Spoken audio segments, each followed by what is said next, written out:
right, here's the President of the United States. Let's listen in. Over the past few days, American forces have successfully conducted targeted airstrikes to prevent terrorist forces from advancing on the city of Erbil and to protect American civilians there.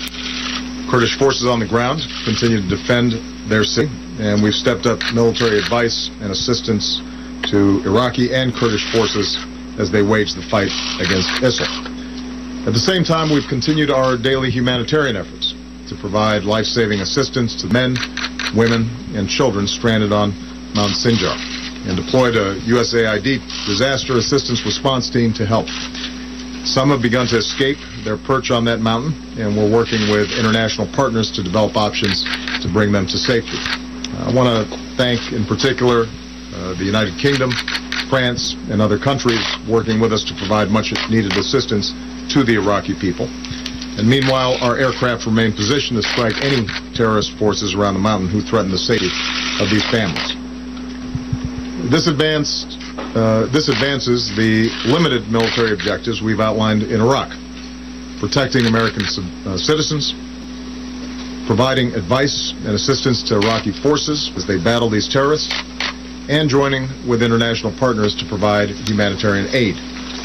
But, as I said when I authorized these operations, there is no American military solution to the larger crisis in Iraq.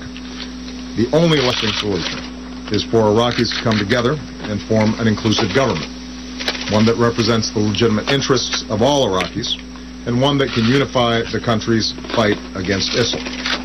Today, Iraq took a promising step forward in this critical effort.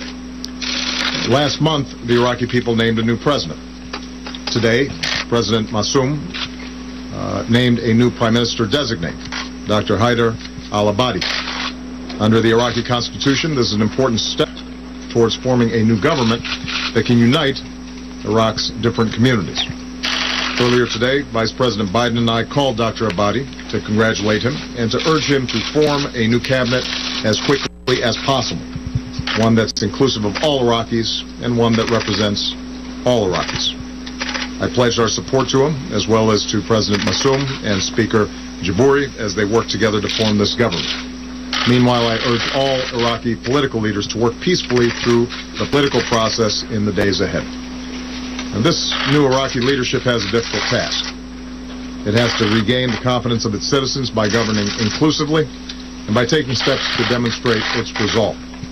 The United States stands ready to support a government that addresses the needs and grievances of all Iraqi people.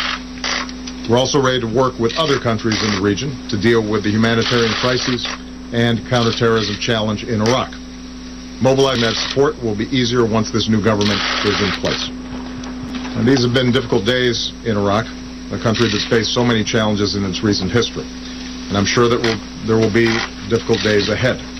But just as the United States will remain vigilant against the threat posed to our people by ISIL, we stand ready to partner with Iraq in its fight against these terrorist forces.